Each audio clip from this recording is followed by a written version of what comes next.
Más acá sí. Está por acá. En fin. Entonces, hoy tenemos nuestra sesión mensual del Colegio de Ciencias Dermatológicas tenemos una invitada especial que es la doctora Angélica Beirana, quien es dermatóloga egresada del Centro Dermatológico Pascua, dermatóloga pediatra egresada del Instituto Nacional de Pediatría y expresidente de la Sociedad Mexicana de Dermatología. Pero bueno, este es su CV súper resumido, porque ella es colaboradora de libros, de artículos, speaker nacional e internacional, gran dermatóloga pediatra, entusiasmada de la dermatología comunitaria, que se asocia mucho con el doctor Roberto Arenas. Así es que la doctora Beirana no para nunca en lo académico, en lo científico, en lo cultural y en las actividades sociales, y entusiasta de todos nosotros. Así es que mi admiración, mi cariño, mi respeto a la doctora Beirana. Y acá tenemos también al doctor Eduardo Poletti, quien es el secretario del Colegio Mexicano de Ciencias Dermatológicas y quien nos va a hacer el favor de resumir la sesión anterior, quien fue nuestra invitada honoraria también, como la doctora Beirana, la doctora Ferrusco. Y la doctora Ferrusco nos habló de reacciones liquenoides orales, y entonces el doctor Poletti nos va a hacer un resumen de ello. Sean todos bienvenidos, siéntanse en su casa. El Colegio Mexicano de Ciencias Dermatológicas acoge, protege, cobija a todos, y de hecho les entusiasma a todos ustedes a que pertenezcan a este colegio. Es muy fácil acceder con nosotros los vamos a cobijar, los vamos a proteger y les vamos a hacer un colegio transparente donde la libertad de expresión sea absoluta. Entonces, doctor Poletti, adelante, por favor. Un honor, mi presidenta. Muy buenas noches, distinguidos colegas. Bienvenida, maestra Angélica Beirano. Un honor tenerla aquí en nuestro colegio. Tuvimos el honor de contar con la presencia deslumbrante de la maestra dermatóloga y una experta patóloga bucal y estomatóloga, la maestra la doctora María del Rocío Ferrusco Ontiveros. Ella, bueno, muchísimas han sido sus colaboraciones en México y bueno, concluyó una etapa como exdirectora del Instituto Dermatológico de Jalisco. Nos presentó una disertación muy completa sobre la enfermedad liquenoide oral y sobre todo ponderando sus claves para el diagnóstico. Ella describe, bueno, describe que desde 1995 tiene una pasión desmedida, particularmente por hacer diagnósticos a pedir de boca. Eso le encanta a la doctora. Y entonces abrió con una magnífica escoleta diagnóstica. Nos muestra dos casos donde nos reta con una mujer de 56 años, cuya sintomatología era estomatodinia con ardor o dinofagia y el antecedente de hepatitis C. Acude por lesiones en labio inferior, borde mermellón y carrillos, pero destaca sobre todo un patrón reticulado. Se establece en ella el diagnóstico que pues los que estábamos al pendiente aportamos como diagnóstico líquen plano oral. Ella confirma esa impresión. En segundo caso, un hombre de 67 años que por síndrome prostático aqueja dolor y estomatodinia, identificándose en la lengua erosiones y unas membranas blanquecinas muy particularmente ubicadas en carrillo. Se culpa al tratamiento para el prostatismo el clorhidrato de alfusocina, que hoy está en boga. Bueno, pues hace un análisis la doctora de la historia desde el prototipo, que es el líquen plano, a partir de 1860 con Ferdinand von Ebra, y así cita a numerosos grandes autores, hasta Pincus, por ejemplo, y ella subraya el papel del maestro José Aguirre Urízar, que desde el 2008 es quien define y caracteriza a la enfermedad liquenoide oral como una verdadera entidad. Subraya mucho de distintos factores, fíjense bien, el ser hipertenso, diabético y sobre todo ingerir canela o bien abstenerse de comer frutos o verduras es un condicionante para padecerlo. Aclara muy bien que aquel llamado síndrome de Greenspan era pues que de diabetes y líquen plano, pues más bien era a resultados de usar distintos medicamentos. Subraya lo difícil que es a veces diferenciar líquen plano de dermatitis liquenoide. porque del líquen plano, el factor casi siempre etiopatogénico no es conocido, cuanto que en sí en la dermatitis liquenoide sí lo es. En el líquen plano particularmente siempre habrá estriaciones de Bicam y usualmente por más que se le busque la causa, pues no hay un factor muy imputable. Cuando que en la dermatitis liquenoide crónica, pues sí se tiene casi siempre, muchas veces el contacto a materiales, localmente o sistémicamente el uso de fármacos y su peculiar tendencia a desarrollar cáncer. Su prevalencia, por muy discutida que es, no rebasa el 1.5%. Cita ella mucho al doctor Molex, así, y cita mucho a gente que sabe mucho del tema, como en la India. Particularmente cita que en la India el tabaco, curiosamente, engruesa la mucosa y ahí existe muy poca prevalencia de estas lesiones. Total que para la dermatitis liquenoide la mujer es la más frecuentemente afectada. Ella tiene más tendencia a la malignidad de los 30 a los 70 años y la relación hombre-mujer es 4:1. 40% se encuentra en la piel y en la boca.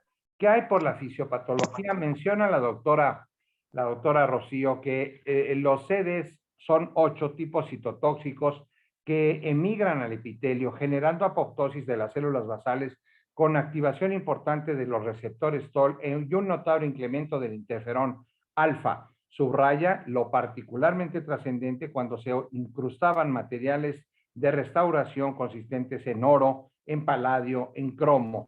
Hoy, pues se cree que el uso o el abuso o el uso no ético de acrílicos puede ser un origen de esto. Las resinas tóxicas e incluso los pacientes cuando son edéntulos padecen mucha placa dentobacteriana o generan asialia algunos fármacos. Sus claves para el diagnóstico, la doctora insiste, que son muy importantes y hay que supeditarnos a los criterios de Van der Meij. Su prevalencia ya ha sido discutida y lo más llamativo, amigos, es que ella dice que los patólogos de boca, los odontólogos, son muy diferentes a las estadísticas para los dermatólogos, que los dermatólogos lo diagnosticamos muy poco y plantea la pregunta si realmente exploramos a los pacientes de la boca y de los genitales al momento de sospechar estas lesiones. Cuanto a los criterios de Van der Meij, que ella los ha empleado mucho como criterios en el Instituto Dermatológico de Jalisco, son de varios tipos, los clínicos, los histológicos y a mayor duda la inmunofluorescencia directa. En los histopatológicos, ella indica insistentemente que es la paraqueratosis, el hallazgo de cuerpos de Shivate, los dientes de sierra y la infiltración linfocitaria en banda. Y cuando se tenga duda, no titubear para buscar fibrinógeno y complemento en la membrana basal por inmunofluorescencia directa. Entonces también comenta un estudio que hizo de la mano con la doctora Yadira Minerva Martínez y colaboradores para ver la prevalencia en el Instituto Dermatológico de Jalisco, que es el estudio más grande que se tiene a la fecha en México. Analizaron 35 casos, de los cuales fueron todos estudios retrospectivos y solo identificó que 21 completaban los criterios, mujeres de 51 a 60 años, cuyo tiempo de evolución era de 1 a 6 meses y cuyas lesiones se asentaban preferentemente en el carrillo y la variante era preferentemente reticular. 40 al 50%, curiosamente, eran asintomáticos. La doctora indica que, bueno, pues ella, como comentarios finales, que hay que revisar mejor a los enfermos, que hay que no titubear y biopsiar, y hay que siempre hacer un enfoque multidisciplinario y, sobre todo, el objeto de esta presentación, como el objeto de buscar o si es líquen plano o es dermatitis del equinoide, es abatir la presentación de lesiones cancerosas. Como moraleja, podríamos decir de parte de Colmexiderma que, como aquel filósofo que rezaba, y pensar que en cada boca existe una lista de besos pendientes, yo diría, y pensar que en cada boca existe una lista de diagnósticos pendientes. Gracias, Presidenta, a la orden.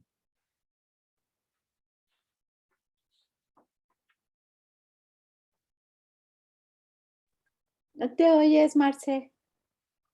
Perdóneme. Muchísimas gracias, doctor Poletti, secretario del Colegio Mexicano de Ciencias Dermatológicas, por esta presentación excelsa del resumen de la sesión anterior, donde la doctora Ferrusco nos engrandeció con su presentación. Así es que hoy tenemos nuevamente una invitada de honor, una invitada de excelencia, una invitada que además queremos mucho todos. Así es que muchísimas gracias, Angélica. Sean todos bienvenidos.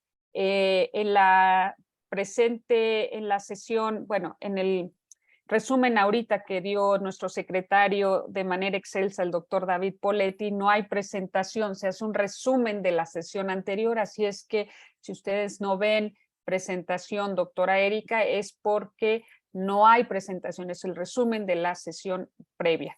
Adelante, Angélica, muchísimas gracias. Estamos deseosos de escucharte. Adelante. Al contrario, Marce, querida Marce y toda su mesa directiva, muchísimas gracias por la invitación. Es un honor, aunque sea por este medio, volverlos a ver y compartir tanto trabajo como lo hicimos cuando Marce me ayudó tanto en nuestro congreso virtual de la Sociedad Mexicana. Aprendimos todo esto y lo hicimos juntas y agradezco mucho su ayuda siempre. Pues escogimos 2 temas. Le decía a Marce que si nos tardamos mucho con dejamos el otro pendiente para no cansar. Y voy a hablar de manifestaciones cutáneas de enfermedad metabólica en los niños. Bueno, muchísimas gracias por la invitación otra vez. Desgraciadamente, enfermedad metabólica es como la moda actual. Está encabezada por la obesidad, por diabetes y también tenemos resistencia a la insulina, como 3 padecimientos bastante frecuentes.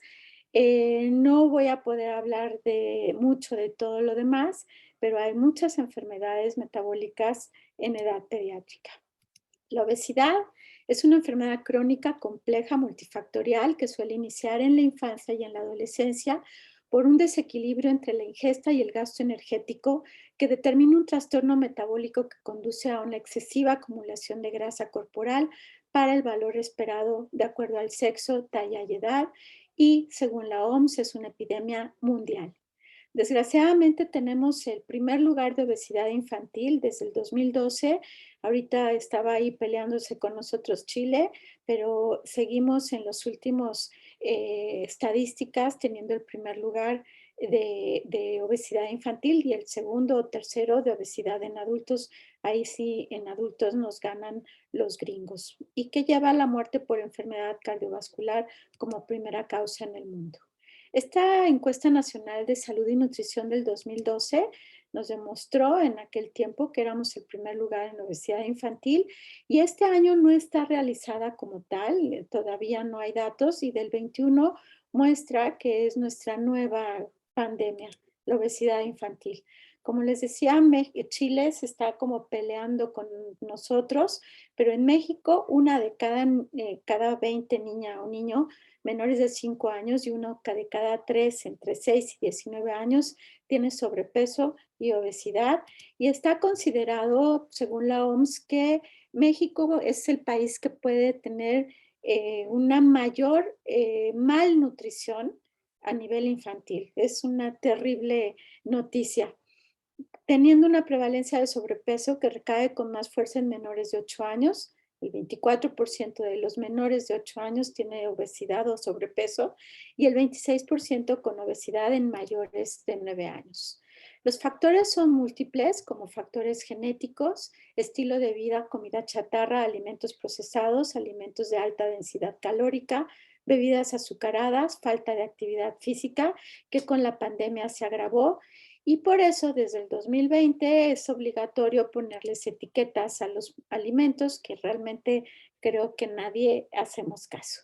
En los niños, bueno, pues tenemos además una muy mala educación y siento yo que es una dependencia de lo que el niño, o sea, son víctimas de lo que a los niños les dan de comer que realmente no depende de ellos.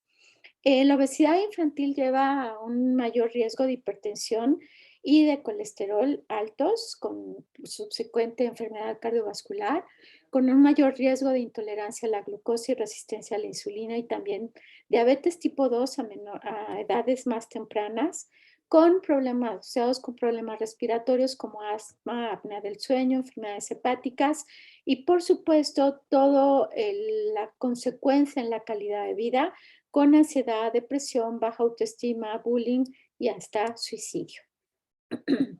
Hay una correlación entre pues, la obesidad y las hiperlipidemias, en donde empezamos a ver estrías grasas desde los 3 años de edad, que hace placas fibrosas ya a los 20 y ateromas a la cuarta década de la vida, teniendo obesidad y entonces enfermedad cardiovascular juntas, junto con hipertensión arterial, dislipidemia y diabetes tipo 2 en edad temprana.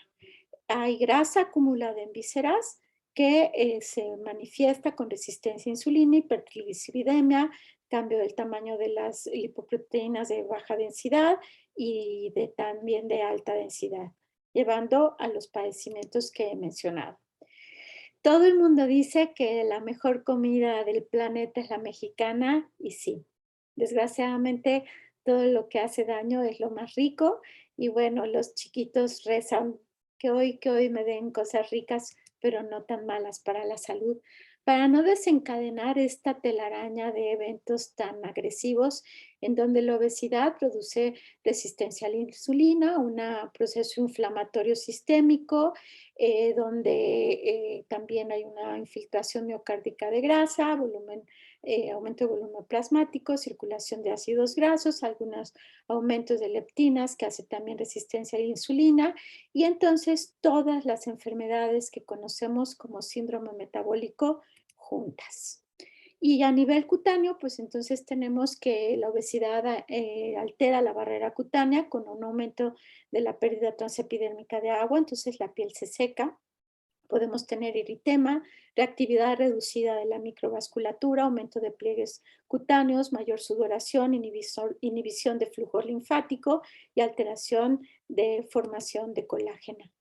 En los niños pequeños vemos ya incluso cambios en la forma de los pies, un pie plano por una mayor presión, con una hiperkeratosis plantar y realmente no hay una diferencia en el número o actividad de glándulas sebáceas, apocrinas o ecrinas. Tenemos con mucho más frecuencia crocordones desde edad temprana, papilomas, acantosis nigricans, que todos los niños que tienen acantosis nigricans debemos de buscar resistencia a la insulina, obscurecimiento de pezones y axilas y también procesos de celulitis. Y aquí ejemplos muy típicos de todos los pliegues de flexión y extensión en los niños con acantosis y los acrocordones o fibromas péndulos a edad temprana. Por supuesto, las estrías por distensión, por los cambios bruscos de peso y, bueno, a mayor edad, pues todas estas alteraciones vasculares con mayor producción de úlceras por insuficiencia venosa, que en los niños no vemos, pero que en los adultos sí. La curación de heridas es más defectuosa, hay un mayor número de infección de las mismas, y esta sustancia, la leptina, que es una adipocitosina, promueve curación de heridas si existe resistencia a leptinas en pacientes obesos y entonces por eso siempre mencionamos que hay que tener cuidado con esto sobrepeso y más si se asocia con aumento de glucosa.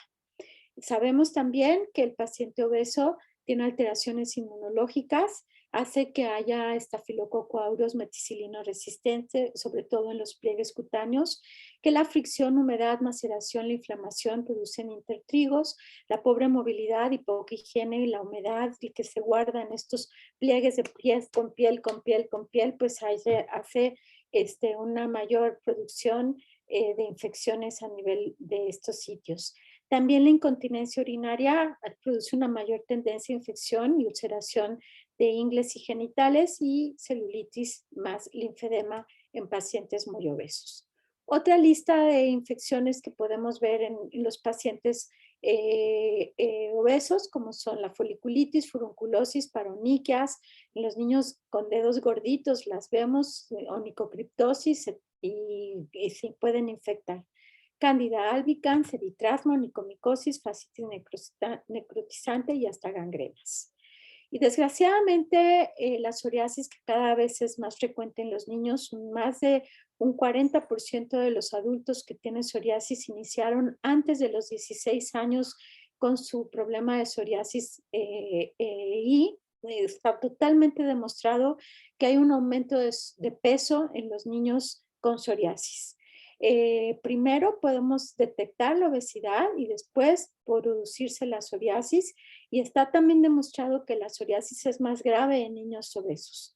Hay un proceso inflamatorio sistémico que altera los dos padecimientos. Hay una inflamación crónica, que los macrófagos en los adipocitos aumentan factor de necrosis tumoral, y las interleucinas que tienen que ver en la patogenia, algunas de ellas que tienen que ver en la patogenia de la psoriasis. Y como ya habíamos dicho, estas adipocitocinas como la leptina puede también involucrarse en la patogenia de la enfermedad. Entonces, siempre que veamos un niño con psoriasis, veamos el peso y viceversa, y podemos predecir que a la larga pueda tener síndrome metabólico, como este pequeño paciente con psoriasis y obesidad. Hay otras dermatosis agravadas por la obesidad, en la que tenemos la hidradenitis supurativa, lívidos reticulares, acantosis nigricans, estrías, queratosis pilar, dermatitis seborreica, líquen mixedematoso, líquen escleroso, quiste pilonidal, y bueno, también está mencionada la dermatitis atópica. Dentro de padecimientos que se pueden asociar o pueden ser de forma independiente a la obesidad, están las hiperlipoproteinemias, que tenemos la 1 y la 2, que son las que afectan con más frecuencia a los niños. La 1 es autosómica recesiva, vemos jantomas eruptivos en niños, adolescentes, con aumentos de muy baja densidad de las lipoproteínas de muy baja densidad, con aumento de triglicéridos y de kilomicrones. Y muy frecuente la tipo 2, autosómica dominante, con jantomas tendinosos, tuberosos, jantomas planos, jantelasmas, y aquí tenemos aumento de colesterol y aumento de LDL. Y aquí tenemos ejemplos de niños con los jantomas tuberosos, que siempre hay que buscar en codos, en rodillas, y vean estas lesiones tan severas. Esta es una paciente de la doctora Valeria y el doctor Salvador del Hospital de Tacuba, los jefes de servicio. Vean el nivel que tiene, esta es una pigmentación amarillenta que tiene esta nena, ella está en estudio, tiene estos jantomas, seguramente tiene una hipercolesterolemia familiar y que bueno, son de muy difícil manejo. Otros ejemplos de jantomas tuberosos. Otros padecimientos que se asocian con obesidad, como les mencionaba, son la dermatitis atópica, asma, que tiene aumento de algunas interleucinas y leptinas, y el síndrome de ovario poliquístico, y bueno, algunos reportes de melanoma maligno, aunque falta evidencia.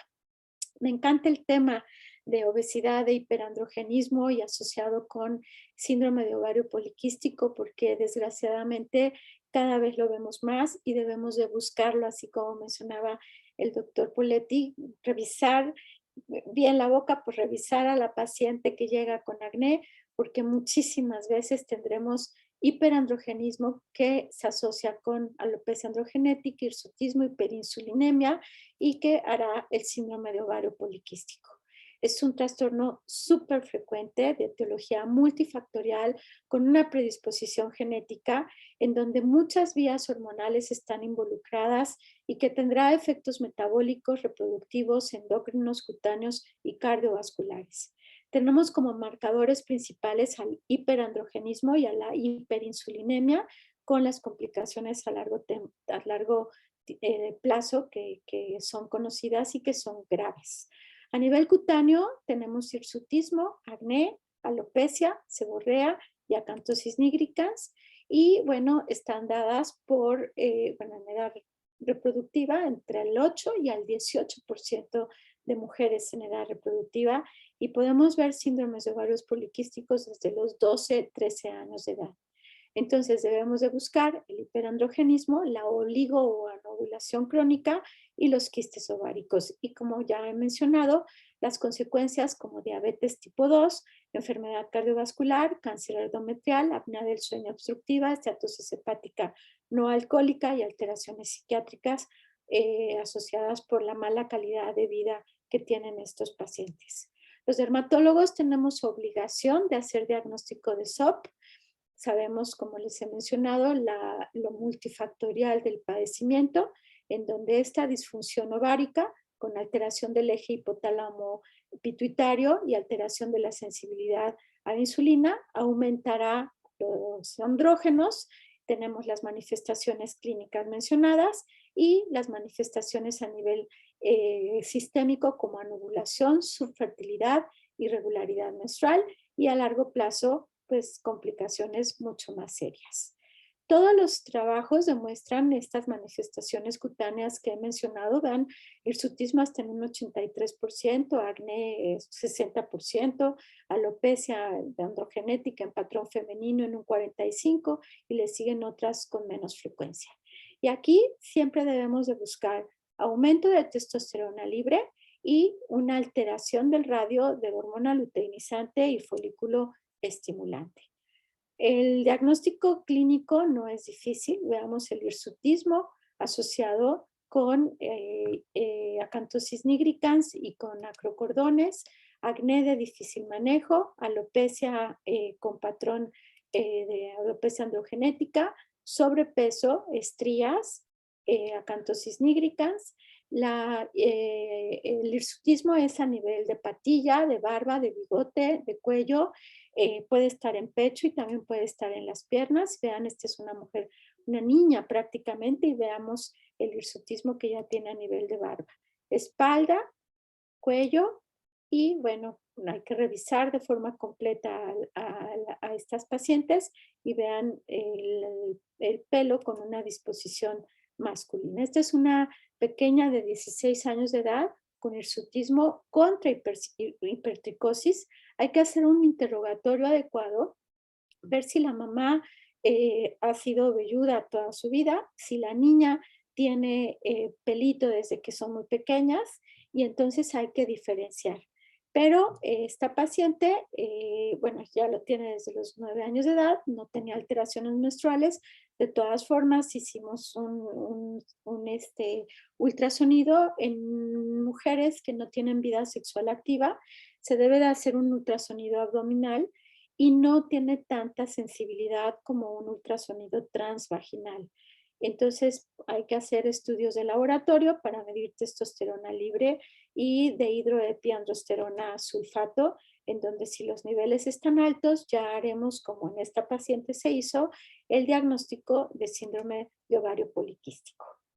Las manifestaciones cutáneas por insulinemia que se deben a resistencia a la insulina son la acanthosis nigricans en todos los pliegues, tanto de flexión como de extensión, que podemos ver en el 50% de las mujeres obesas con síndrome de ovario poliquístico. También podemos encontrar estrías por distensión y acrocordones. Esto se debe a la resistencia a la insulina y que, bueno, desgraciadamente, como tenemos un índice de obesidad infantil y la manifestación de acanthosis y estrías también son muy frecuentes en estos pacientes, pues hay que estudiar de forma integral a estas niñas. La patofisiología de la acanthosis nigricans en el síndrome de ovario poliquístico es entonces por la hiperinsulinemia, por el factor de crecimiento del inductor de insulina, que causan proliferación de queratinocitos epidérmicos y fibroblastos dérmicos, que hay una estimulación de secreción andrógena ovárica por la insulina. La insulina también aumenta la secreción de luteinizante, disminuye niveles de la hormona estimulante que se une a las hormonas ligadoras de hormonas sexuales con aumento de andrógenos libres. Hay una sinergia entre insulina y hormona luteinizante y el tratamiento inicial es bajar de peso y controlar el hiperinsulinemia y aquí una urea de 20% de forma tópica nos puede ayudar. Un padecimiento muy frecuente es la diabetes. Desgraciadamente, tenemos un país con un gran índice de pacientes diabéticos. En este trabajo se estudiaron 224 pacientes en donde el 90% fueron diabéticos tipo 2 y 10% tipo 1. Pero el 88% de ambos padecimientos tienen manifestaciones cutáneas. Las más frecuentes son infecciones, acantosis nigricans y piel seca, y hay más complicaciones en diabetes tipo 2 que en la tipo 1. Y el mal control nos llevará a más complicaciones infecciosas. Realmente es un problema de salud público mundial y las manifestaciones cutáneas se presentan en forma aguda o crónica y son similares para tipo 1 y para tipo 2. Las infecciones son más frecuentes en la tipo 2 y las que vemos en la diabetes tipo 1, que es la diabetes que vemos en edad pediátrica, son lesiones más de tipo autoinmune que ahorita vamos a revisar. Las manifestaciones cutáneas no se relacionan con la hemoglobina glucosilada.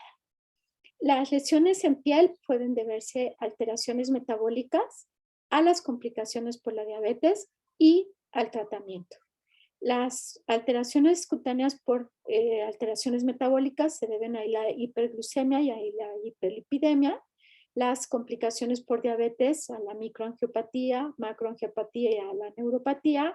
Y finalmente por el tratamiento, la aplicación de los hipoglucemiantes y a la insulina.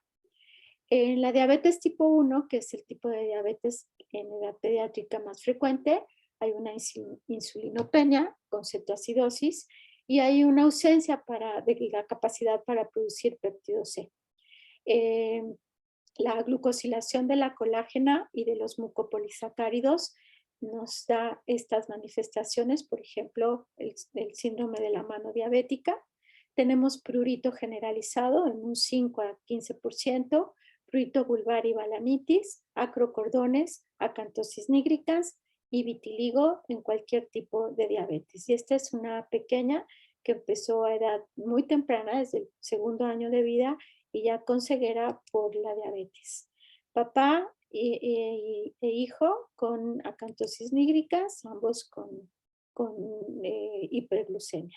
Otras dermatosis que podemos encontrar en pacientes diabéticos es granuloma anular, necrobiosis lipoídica, escleroderma diabeticorum, dermopatía diabética, xantomas eruptivos. El granuloma anular se ven con más frecuencia en diabetes tipo 2, pero lo podemos encontrar en diabetes tipo 1. Igual, en la necrobiosis lipoídica es mucho más frecuente en diabetes tipo 2.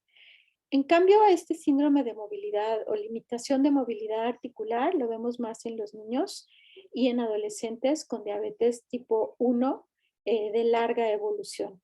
Es la primera complicación y aquí empieza a glucolizar, a ver una glucosilación de la colágena y un endurecimiento de la misma. Inician los meñiques y los niños no pueden acomodar bien sus deditos. Empieza a haber una flexión por una esclerosis de la piel. Este síndrome de la mano diabética fue descrito desde el 74 con estas contracturas por flexión, principalmente en manos. Se acompaña de talla baja en el 30% de los pacientes diabéticos tipo 1 y en menores de 22 años y tiene una relación con la evolución y la severidad. Se debe a una microangiopatía. Hay cambios bioquímicos de la colágena con una glucosilación análoga de esta hemoglobina glucosilada. Hay un envejecimiento acelerado de la colágena y hay una proliferación de fibroblastos y síntesis de proteínas. En la diabetes tipo 1, entonces, tenemos muchas cosas que se van a juntar. Como hemos mencionado, alteraciones por hiperglucemia, alteraciones por la circulación, que harán una alteración fagocítica y de monocitos polymorfonucleares, una inmunosupresión celular y hará que estos pacientes sean presas fáciles de infecciones micóticas en número 1, bacterianas y virales. Aquí tenemos que se ven en más del 40% de los pacientes, en pacientes mal controlados, con hipohidrosis, enfermedad vascular periférica, neuropatía por disminución de fagocitosis y otras alteraciones inmunológicas. Estas son las infecciones que encontramos con más frecuencia.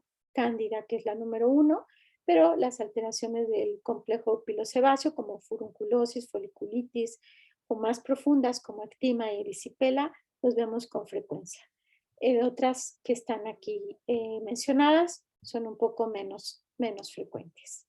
Ejemplos típicos de pacientes con cándida en edad pediátrica, tiñas de extensión más diseminada, que bueno, primero en nuestro país debemos de ver si no le untaron barnicil, pero un paciente diabético tiene con más frecuencia la diseminación de estas lesiones. Foliculitis, eritrasmas, herpes simple, herpes zóster y cada vez vemos más las pitiriasis versicolor en edad pediátrica. Si además el niño vive en una zona húmeda, ahora que como mencionaba Marce, vamos a dar medicina comunitaria en lugares muy calientes, Guerrero, Chiapas, bueno, en la Sierra Norte de Puebla no vemos tanta pitiriasis porque es más seco, pero si además vemos un niño obeso y con otras alteraciones, pues debemos de hacerle una glucosa y descartar que no sea diabético. Este niño además tenía un síndrome de Cushing. La tolerancia anormal a la glucosa y la diabetes pueden acompañarse de otros padecimientos con fondo autoinmune como vitiligo, líquen plano y dermatosis cutánea perforante. Regreso a esto de la esclerosis cutánea, que se parece a la esclerodermia, que mencionaba que afecta con más frecuencia las manos y que se presenta en diabetes tipo 1 en niños con más de 10 años de evolución. Pero puede asociarse con esclerosis pulmonar, cardíaca, hepatosplenomegalia y en pacientes con un pobre control de la enfermedad. Antes teníamos más problemas con las dermatosis ocasionadas por la aplicación de la insulina. Por las sulfonilureas tenemos reacciones cutáneas hasta 1 o 5%, y ahora la nueva aplicación o las insulinas de más síntesis, con una mayor calidad para la aplicación, ya no tienen estos efectos secundarios que veíamos con muchísima frecuencia. Lipoatrofias, lipohipertrofias o infecciones, incluso hasta cicatrices queloides en el sitio de aplicación. Estos son otros padecimientos que podemos ver en diabetes tipo 1, de una etiología poco conocida, pero que bueno, la menciono. Cuando yo tuve oportunidad de hacer la subespecialidad en el Instituto Nacional de Pediatría, hace 31 años, tuve oportunidad de hacer un trabajo en la clínica de diabetes. Revisé a casi 100 niños, los niños que existían en la clínica de diabetes insulino dependiente, contra 100 niños sanos que tuve como control. En aquel tiempo, pues encontramos que la piel seca, la lipohipertrofia, la piel pálida, cantosis nigricans y la piel amarilla fueron los datos más frecuentes, seguidos por mano diabética, queratosis pilar, esclerosis cutánea, hematomas y lipoatrofias. Encontré un 10% de pacientes con infecciones en estos pacientes tipo 1 y bueno, yo estoy aquí con el pelo largo, hace muchos años, unas fotos muy lindas. Se aplicaba de esta forma la insulina y los niños en el sitio de aplicación tenían lipohipertrofias, había que rotar el sitio de aplicación en diferentes lugares para evitar lipoatrofias o lipohipertrofias. Esto era algo muy frecuente, las lipohipertrofias hasta en un 38% y seguido de otras complicaciones por la aplicación de la insulina a nivel cutáneo. Y bueno, las alteraciones por alteraciones metabólicas que he mencionado. Es Sebastián, el hijo de una amiga mía, médico, su hijo tiene diabetes tipo 1 y él ya tiene una bomba de infusión continua, ya no tiene que inyectarse. Fuimos a desayunar, calculó las calorías que se iba a comer, puso aquí en su maquinita las calorías y le dijo cuántas unidades de insulina necesitaba y se aplicó. Así es que la calidad de vida de estos pacientes con diabetes tipo 1 mejora de forma radical. Bueno, necesitamos más educación. Este es un paso a desnivel cerca de mi casa, donde se informa qué es la diabetes, qué es la insulina. Los niños esperan un mayor cuidado de nuestra parte, una mayor educación para comer. Yo pocas veces regaño a los papás, pero cuando veo a un papá que me lleva un niño gordo, de verdad creo que son víctimas de un descuido. Y bueno, todos son gordos en la familia, el trabajo debe ser en conjunto y bueno, luchar contra esta pandemia, esta segunda pandemia que tenemos en nuestro país. Ya libramos una, ya libramos este simulacro sismo teórico práctico y bueno, ahora eduquemos a los papás, eduquemos a México para comer bien. Por supuesto, un tequilita como aperitivo nos va a gusto. Y bueno, quedo a sus órdenes para alguna pregunta sobre este tema.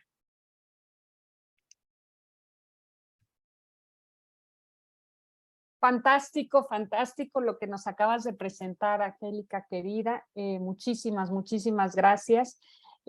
Tenemos acá el chat abierto para cualquier duda o pregunta que tengan en relación a manifestaciones cutáneas en enfermedades metabólicas en los niños.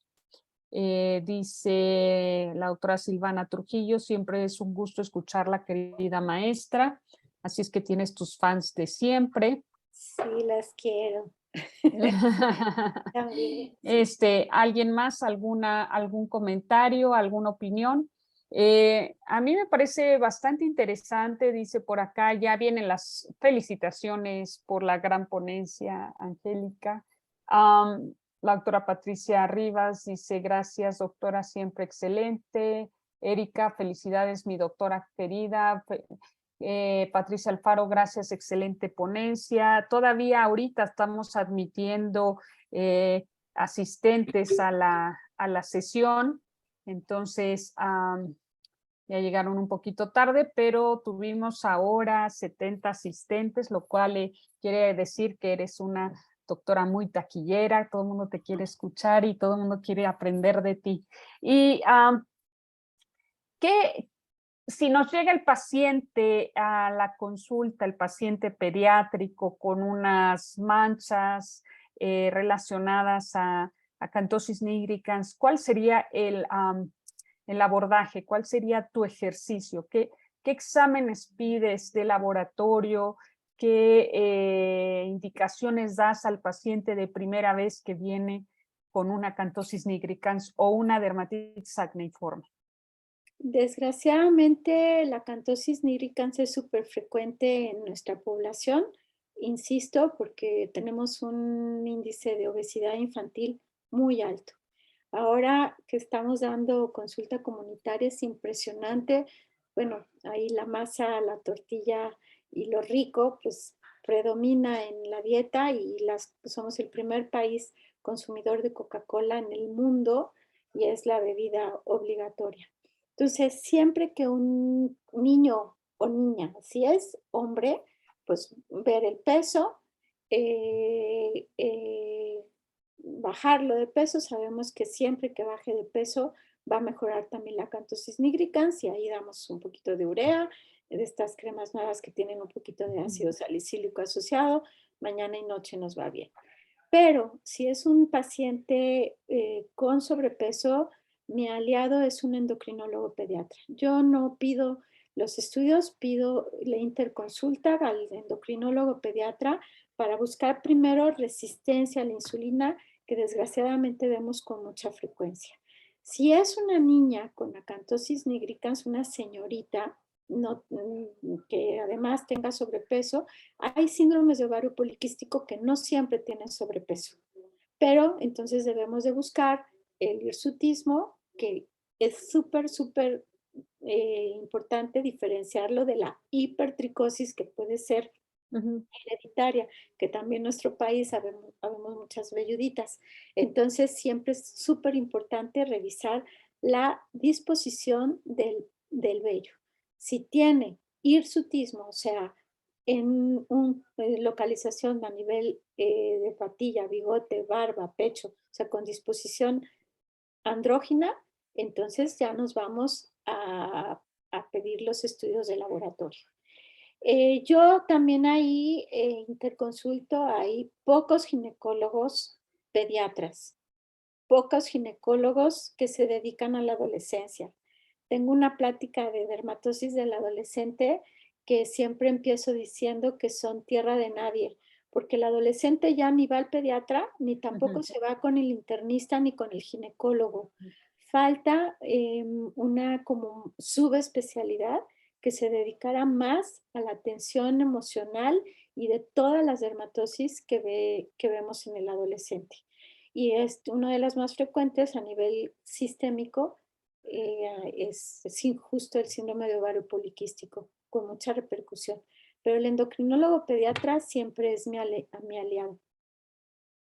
Sí, sí, yo creo que el trabajo en equipo siempre va a ser mucho más importante que la individualidad. Dice el doctor Leonardo Álvarez Paque, bienvenido Leo, siempre es un placer tenerte cerca en cualquier evento académico. Hola Angélica, qué conferencia tan interesante, desconocía el síndrome de mano del diabético, ¿tiene relación con alguna otra artropatía? Muchas gracias, Leonardo. No, Leo. Hola, Leo. Siempre presente, Leo. Leo no es la esclerosis que produce la glucosilación de la colágena, pero no tiene nada que ver a nivel articular. En un paciente que fuera obeso, que tuviera psoriasis, un niño que además tuviera algún problema articular, bueno, buscarle, pero por la asociación de la psoriasis como un problema inflamatorio sistémico. Ok. Erika, la doctora Erika, me da gusto verlas, gracias. La doctora Rosalba Benuto, vicepresidenta del Colegio Mexicano de Ciencias Dermatológicas, bastante, dice, fantástica, como dice la presidenta, y realmente maravillosa la conferencia. Gracias, Angélica. Dianis, hola, mi doctora querida, en su experiencia ha encontrado frecuentemente calcinosis cutis e hipercalcemia. En cualquier paciente, niño o adulto que tenga calcinosis cutis, tenemos obligación de buscar hipercalcemia y pues desgraciadamente sí la encontramos. Pero sí es un estudio obligatorio, Dianita. Dice Marina Romero, Marina, qué felicidad verte por aquí. Ese es mi comentario. Dice, felicidades, excelente ponencia, Marina, que es nuestra amiga súper adorada. Y la doctora Grace Guzmán, no olvidar hiperplasia suprarrenal de inicio tardío, hay que estudiar también la suprarrenal. Y es cierto, la verdad es que luego nos vamos con las hormonas femeninas, masculinas y se nos olvida la suprarrenal y esa es una razón por obesidad, manifestaciones, dermatitis acneiformes y demás. ¿Qué opinas, Angélica, de lo que Sí, dice? sí, es muy importante, Graciela, gracias. Y aquí, cuando tenemos que investigar hiperplasia suprarrenal congénita es en niños de inicio temprano de acné. Podemos ver el acné neonatal, que es por el paso transplacentario hormonal de la mamá al niño, y que esto ya sabemos que es la pubertad en miniatura, que va a desaparecer en unos meses, a veces 2, 3 añitos pueden tener comedones o alguna pápula, pero un acné que no se quitó, que persistió o que inició a los 2 o 3 años de edad, o sea, a eso le llamamos acné infantil, tenemos la obligación de buscar hiperplasia suprarrenal congénita. Dice, agrega la doctora Grace Guzmán, muchas felicidades. El doctor Alejandro Pimente Moreno Collado, gracias, gracias Doc por estar acá, nuestro súper consentido. El doctor Clemente Moreno Collado dice, ¿hay eventos isquémicos de coronarias en niños diabéticos? ¿Sabes algo de eso, Angélica? No sé, Doc, realmente lo desconozco. Supongo que los efectos isquémicos deben ser por hipertrigliceridemia. Entonces, pues si además el niño tiene hiperlipidemia, pudiera ser. En mi casuística a nivel, bueno, fue muy antigua, pero desgraciadamente hay pocos casos pocas casuísticas en niños con diabetes tipo 1. Ujú, No conocía. Vimos complicaciones a largo plazo de ceguera por ujú. retinopatía y de microangiopatía, pero a nivel cardíaco no. Pero lo Nada. averiguo para Ujú. la otra. Dice la doctora Xochitl Ábalos, extraordinaria ponencia, un gusto escucharla. Muchas gracias, doctora Beirana. Edna, la doctora Edna, gracias por la plática. Definitivamente trabajo multidisciplinario y acompañamiento psicoterapéutico. María de Jesús Mendoza, excelente ponencia. Gracias, doctora Marcela y doctora Beirana, por enriquecer nuestro conocimiento. Y estamos terminando aquí con los comentarios y las felicitaciones. Estamos a 10 minutos de las 9 de la noche y yo creo que hiciste una ponencia récord de las manifestaciones y creo que nos queda la urticaria para una siguiente sesión, así es que te dejo comprometida Sí, con el claro. tema para que tengamos tiempo de analizarlo minuciosamente como este de la obesidad y tener esta cantidad de preguntas, porque por acá dice la doctora Silvana Trujillo, sí, por favor. Acá, perdón, dice la doctora Bianca Ivette Valdés, los cantomas en niños de cualquier edad nos deben hacer pensar en alguna hiperlipidemia que Por se su debiera investigar. Sí, sí, por supuesto. Definitivamente un niño con jantomas tiene un problema metabólico Claro. y hay que buscar una hipercolesterolemia familiar tipo 1, que es la Ujú, recesiva, o tipo 2, que es la dominante. ujú, Vemos hiperlipidemias incontables. A mí una vez me mandaron llamar de laboratorio que la muestra de sangre no se podía procesar. mm, Y son pacientes de muy difícil manejo. Bueno, mm. yo tengo una hipercolesterolemia familiar que no responde a estatinas. Hay que hacer estudios genéticos y entonces ya somos candidatos a los biológicos porque no respondemos fácilmente a estatinas. Pero si un niño tiene jantomas, cualquier tipo de jantomas, chiquito o grande, Ujú. definitivamente es un niño que hay que estudiar y a toda la familia, ¿eh? Hay que estudiar a todos los hermanitos y muchas veces los papás ni sabían que tienen el colesterol alto y los manifestaron con Claro. los- Sí, sí, yo creo que dieta, ejercicio, valoración, porque finalmente las dietas de tanto procesado que tenemos de la industria han hecho que niños inclusive súper delgaditos, ¿no? Tengan síndromes metabólicos con una cantidad infinita de manifestaciones cutáneas. Y al final, bueno, evaluar al paciente completamente, desnudarlo, revisar cualquier manifestación, no nada más la que refiere al paciente y bueno, se integre diagnósticos y como bien dices, la colaboración con los endocrinólogos, ginecólogos, urólogos en su situación, pues para llegar al mejor tratamiento y al diagnóstico. ¿Algún otro comentario, doctor Poletti, la, la nuestro educación. secretario? Ujú. La educación, doctor Newman, gracias por su comentario tan lindo. Muchas gracias. Y creo que lo que falta en nuestro país es la educación. Si nosotros hiciéramos más medicina preventiva que curativa, Ujú. sería otro cantar. Que por cierto, mi papá trabajó más en el seguro en medicina preventiva, siempre no fue dermatólogo del seguro, siempre Ujú. trabajó en medicina preventiva y creo que es lo que necesitamos, educar. Sí. Voy a leer el comentario del doctor Neumann porque siempre está presente, siempre hace comentarios muy propios y dice excelente presentación. Su papá, el doctor Luis Beirana, estaría muy orgulloso de su presentación. Muchas gracias. Saludos el doctor Leon Neumann. Entonces, qué bonito Gracias, comentario, como doctor. bien lo dices, pero bueno, había que hacerlo público porque Muchas, sí es bellísimo. La muchas doctora Bianca Ivette dice, muchas gracias, maestra, como siempre maravillosas sus pláticas. Vanessa Fumero, espectacular conferencia, gracias y bendiciones. Estamos a 6 minutos de terminar la sesión. ¿Alguien más, algún comentario? La doctora Séfora. Doctora Beirana, siempre hace gigante algo que parecía pequeño. Es un honor tenerla aquí. Al contrario, Doc, muchas gracias. Gracias a todos. Pues, si quieren abrir sus cámaras para tomar una foto de grupo, están bienvenidos. Tuvimos una muy buena audiencia, tuvimos una participación muy importante del Colegio Mexicano de Ciencias Dermatológicas. Tenemos para ti el compromiso de que nos des luego la urticaria en niños, porque también es un gran tema. Y quiero invitarlos a pertenecer al Colegio Mexicano de Ciencias Dermatológicas. Creo que vamos creciendo. Las sesiones han sido de un gran nivel académico.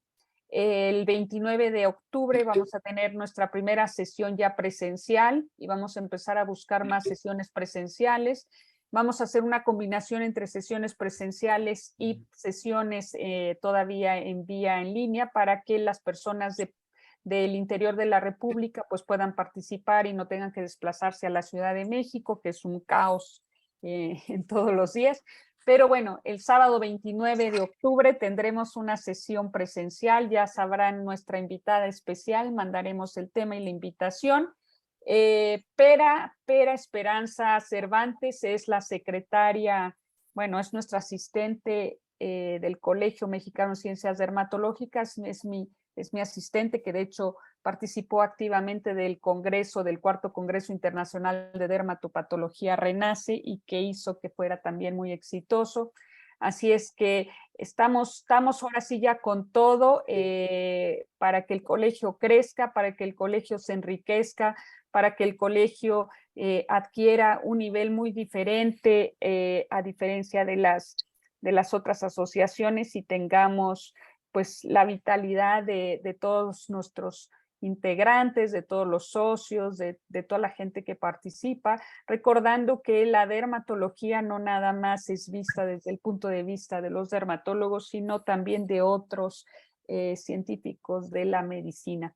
Entonces, sigamos creciendo, sigamos haciendo fuerte este colegio, que creo que lo amerita, y nos vemos el 29 de octubre ya de manera presencial. Van a tener la invitación por parte de Esperanza Cervantes en sus correos electrónicos y también de forma en WhatsApp de todos los medios para que ustedes se enteren cómo vamos a participar y qué otras actividades tenemos planeadas el doctor Poletti, que es un gran activo de la ciencia y del conocimiento, para que tengamos sesiones mucho más participativas y que sigamos aprendiendo de la dermatología y de ciencias afines. Angélica, una delicia siempre escucharte, de verdad eres fantástica. Muchas gracias. Muchísimas gracias. Un Muchísimas honor. gracias a Muchas todos. gracias. Besos a todos y síganse cuidando.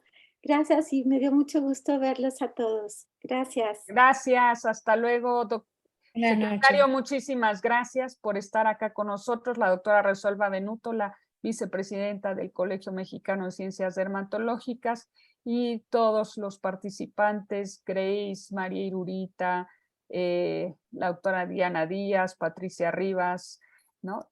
Silvana Trujillo, y los que siempre participan, Bianca Ivette, Tania Luisa, el doctor Neumann, el doctor Clemente Moreno Collado, en fin, todos los que participan, Leo, bienvenido, siempre es un placer tener tus preguntas, así es que todos bienvenidos y nos vemos en breve, ya en presencial. Muchas gracias. Gracias. Bye. Gracias, bye. Bye.